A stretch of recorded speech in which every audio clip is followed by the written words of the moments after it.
आता सपान सत्तेच पडलंय हो बाळासाहेबांची गर्जना स्वराज्याची घोषणा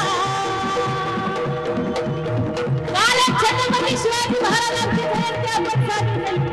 राजांनी टाकलेल्या घेऊन स्वराज्य निर्माण केलं आणि आधुनिक युगामध्ये बाळासाहेब आंबेडकर आपल्या सर्वांना घेऊन सत्तेचा शब्द म्हणताय कधी नव्हतं घडलं ते घडलंही हो आता सपान सत्तेच पडलंही हो बाळासाहेबांची गर्जना स्वराज्याची घोषणा बहुजनांनी चुकली या काळी आली वंचित वंचित वंचित वंचित वंचित आघाडी